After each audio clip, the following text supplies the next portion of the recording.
Love at First Sight, Sigh. My name is Emma Carter. I'm 26 years old, and I work as a marketing specialist in New York City. My life is a blend of tight deadlines, coffee-fueled mornings, and the occasional brunch with my friends on weekends. I live in a small but cozy apartment in Brooklyn, the kind of place that's far from fancy, but feels like home with its mismatched furniture and books scattered everywhere. I've always been a bit of a romantic at heart, though I'd never admit it out loud to anyone but my best friend, Rachel. On the outside, I'm the girl who's practical, independent, and doesn't believe in grand gestures. But deep down, I've always secretly hoped for a love story that would sweep me off my feet. Little did I know, life had its own plans for me. It happened on a chilly October morning. I remember it so vividly because it was one of those perfect fall days when the air feels crisp, the leaves are a vibrant mix of orange and red, and everyone seems to be in a good mood. I was running late for work, as usual. The subway was packed, and I had barely managed to squeeze into the last car before the doors shut. I stood there, clutching the metal pole for balance, scrolling through emails on my phone when I looked up, and there he was. He stood across from me, leaning casually against the door, wearing a gray sweater and dark jeans. His hair was slightly tousled, as though he'd just rolled out of bed, and he held a book in his hand. I couldn't see the title, but the way he was so engrossed in it caught my attention. Our eyes met for just a second, and I felt my stomach flip. It was the kind of moment you read about in books or see in movies, where the world seems to fade, and for a brief moment, it's just the two of you. I quickly looked away, feeling foolish. I mean, who falls for a stranger on the subway? Over the next few stops, I couldn't help but steal glances at him. He didn't seem to notice, too absorbed in his book. But there was something about him that intrigued me. Maybe it was the calmness in his demeanor, or the way his lips curved into a small smile as he read. When the train pulled into Union Square, he closed his book, slipped it into his bag, and stood up. My heart sank a little, thinking this was it. But as he walked toward the door, he glanced back at me and smiled. A warm, genuine smile that made my heart race. And just like that, he was gone. The next few days, I couldn't stop thinking about him. It was ridiculous, I knew that. He was a stranger, someone I'd probably never see again. Yet, the memory of that brief moment stayed with me. I told Rachel about it during one of our brunches. "Emma, you're hopeless," she said, laughing. "You didn't even talk to him, and you're acting like you've met your soulmate." I know," I groaned. "It's stupid." But there was just something about him, Rachel. I can't explain it. "Well, if it's meant to be, you'll see him again," she said with a wink. I rolled my eyes, but a part of me couldn't help but hope she was right. A week later, it happened. I was at a coffee shop near my office, my usual spot for an afternoon pick-me-up. As I stood in line, debating whether to stick with my usual latte or try something new, I heard a voice behind me. "Excuse me, but are you going to order the caramel latte?" I turned around, startled, and there he was, the guy from the subway. For a moment, I just stared at him, my brain struggling to process the coincidence. Uh, yes, I was thinking about it, I managed to say. "Good choice," he said with a smile. "It's my favorite." I couldn't believe it. Out of all the coffee shops in New York, he was here, standing right in front of me. His name was Ethan. We ended up sitting at a table together, talking for what felt like hours. He worked as a graphic designer and had recently moved to the city from Seattle. He loved books, photography, and hiking, three things I happen to love too. I feel like I've seen you before, he said at one point, tilting his head thoughtfully. You have, I admitted, blushing. On the subway last week. His eyes lit up with recognition. You were the girl with the serious expression, scrolling on her phone, he said with a grin. I laughed. And you were the guy completely lost in his book. From that day on, Ethan and I started seeing each other regularly. Our connection felt natural, like we had known each other for years instead of weeks. He had a way of making me feel seen, understood, and cared for in a way I hadn't experienced before. We spent our weekends exploring the city together, trying new restaurants, visiting art galleries, and wandering through Central Park.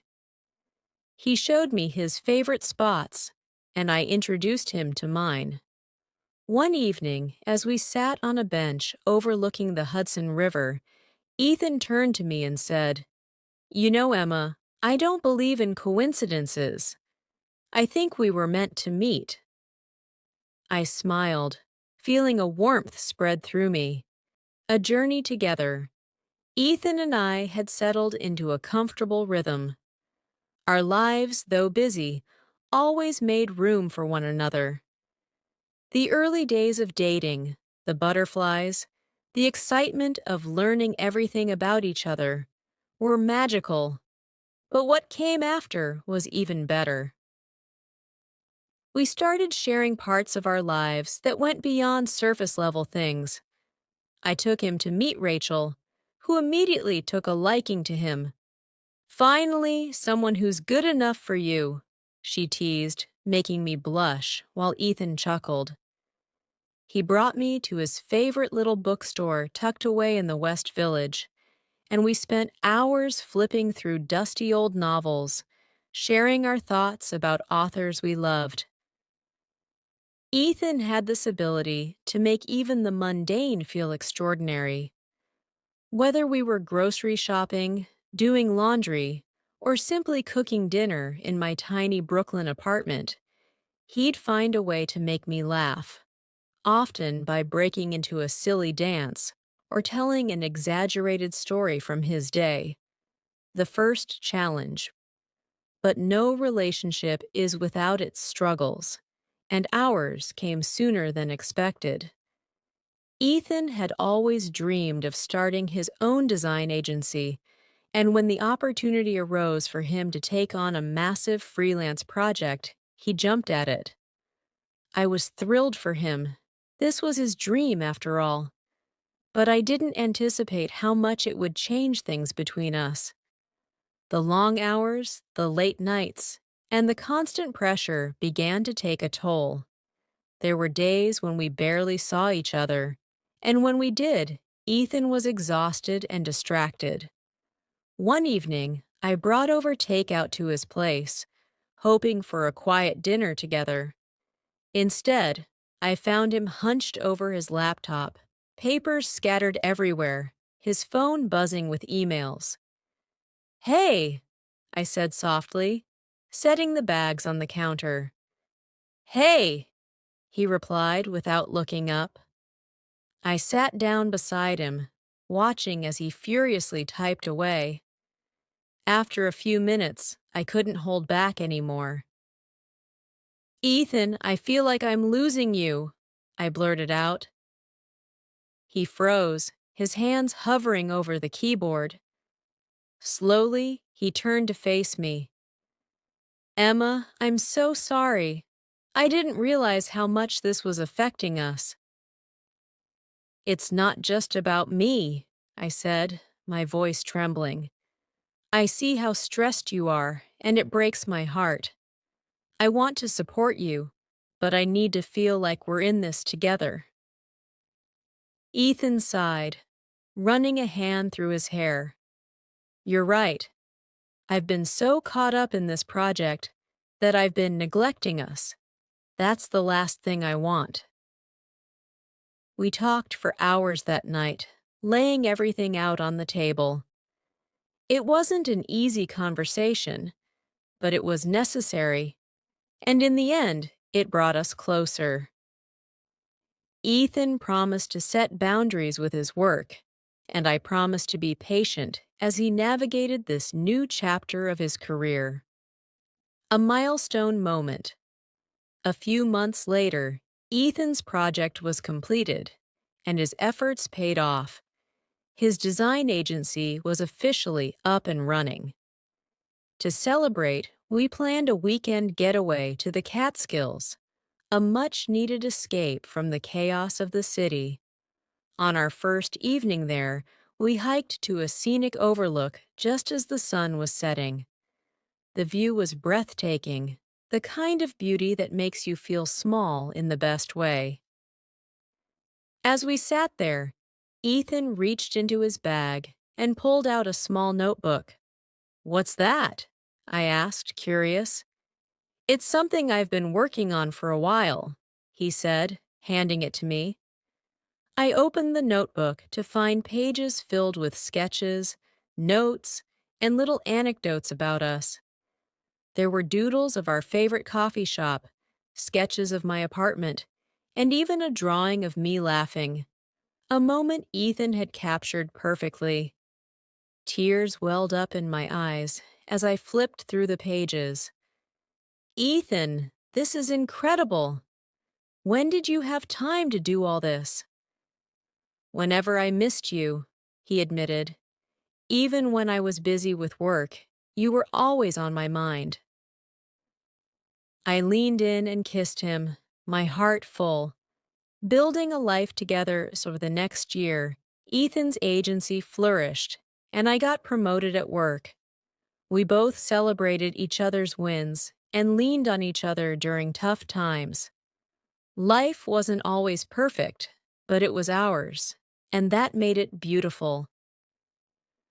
One spring evening, as we were cooking dinner together, Ethan turned to me and said, "Emma, there's something I've been meaning to ask you." I looked up from chopping vegetables, noticing the nervous energy in his voice. "What is it?" He reached into his pocket and pulled out a small box. My heart stopped. "Emma Carter, you're the love of my life, my partner in everything. Will you marry me?" For a moment, I couldn't speak. Tears streamed down my face as I nodded. "Yes, Ethan, 1,000 times yes." He slid the ring onto my finger, and we both laughed as he accidentally got flour from his hands on me. It was perfectly imperfect, just like us. It's hard to imagine where to even start again, but I suppose life after that magical proposal deserves some reflection. Ethan and I had been through so much by then, but it was just the beginning of a new chapter, a chapter where two people build a life together, where love is both the foundation and the roof over everything. The wedding that was almost to us. Ethan and I wanted a wedding that truly felt like us. Something simple, something intimate, but something unforgettable. Neither of us was the grand ballroom and glittering chandelier type, so we decided on a small ceremony in upstate New York. It was a cozy outdoor affair surrounded by trees that seemed to stretch endlessly into the sky. The venue overlooked a serene lake, and I remember thinking it felt like we were in a fairy tale. The guest list was small, our closest friends, immediate family, and no more than a handful of extended relatives who'd always been part of our lives. Rachel, my best friend, and my rock for so many years, was my maid of honor. She made me laugh through the nerves, fixing my veil as I peeked into the mirror in the bridal suite. "You look like you stepped out of a romantic movie," she said, her voice full of emotion. "But, like, one with a lot of plot twists," she added with a grin. The ceremony was everything I'd dreamed of. Ethan cried before I even made it down the aisle. He tried to laugh it off, but seeing him wipe his tears only made me tear up too. When it was time for our vows, I felt like I couldn't get the words out fast enough. "Ethan," I said, my voice trembling, "you walked into my life like the most unexpected chapter in a book I didn't even know I needed. You've taught me what love really means, not just in the grand gestures, but in the quiet moments, the shared smiles, and the way you always seem to know exactly what I need, even when I don't. I choose you today, tomorrow, and for every day after that." Ethan's vows were just as heartfelt, and by the end of them, there wasn't a dry eye in the audience. We danced under string lights that evening, and as we swayed to our favorite song, Ethan whispered in my ear, "You're my forever, Emma." The honeymoon adventures. We decided on a honeymoon that mixed relaxation with adventure. A week in Italy, exploring everything from the romance of Venice to the rolling hills of Tuscany. Venice felt like it was made for love. We spent hours wandering through narrow streets, sharing gelato by the canals, and taking a gondola ride at sunset.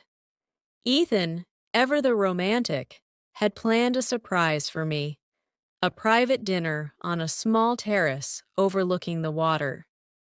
"Do you know how surreal this feels?" I asked as we clinked glasses of wine. "Yeah," he said, smiling. "But then again, being with you has always felt surreal." In Tuscany, we rented a tiny villa surrounded by vineyards. Every morning, we woke up to the smell of fresh bread and the sight of golden sunlight streaming through the windows. We spent our days wine tasting, cycling through picturesque villages, and talking about our future. One evening, as we sat on the villa's terrace, Ethan turned to me and said, "What do you see for us, Emma? 5 years from now?" I thought for a moment, then smiled. "I see us in a cozy home, maybe with a dog or two, still exploring, still laughing, still loving as deeply as we do now." Ethan nodded. "I see that too. And maybe a little one running around?" I laughed. "Let's start with the dog first." Building our forever, when we got back to New York, life picked up again.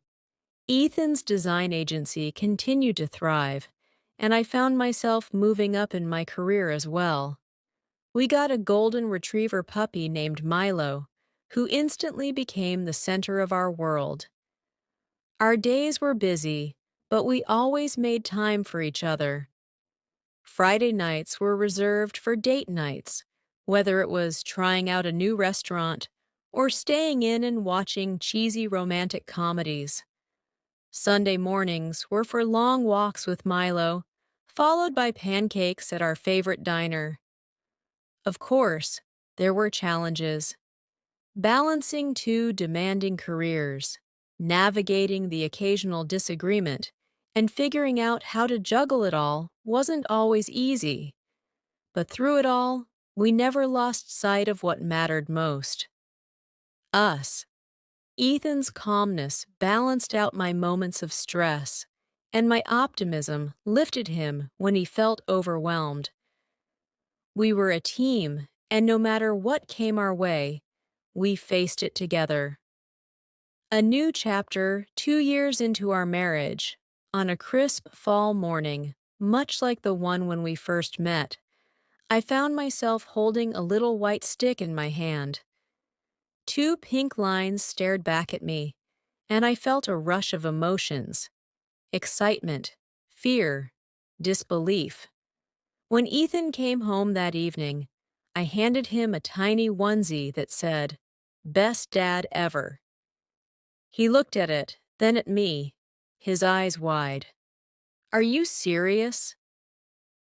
I nodded, tears streaming down my face. Ethan scooped me into his arms, laughing and crying at the same time. "We're going to be parents," he whispered, his voice filled with wonder. That night, as we lay in bed, Ethan placed his hand on my stomach and said, "I can't wait to meet the little person we're going to create together." Looking back now, as I sit here in our living room, watching Ethan play with our toddler, while Milo tries to join in on the fun, I can't help but smile. Life has been far from perfect, but it's been ours. Messy, beautiful, and filled with love. I think back to that day on the subway, the moment our eyes met, and I realize how much that single moment changed the course of my life. Love at first sight might sound like a cliché, but for us, it was real. And as I watch Ethan laugh with our child, I know in my heart that every twist and turn, every challenge and triumph has led us exactly where we're meant to be. Because sometimes the most extraordinary love stories begin in the most ordinary ways,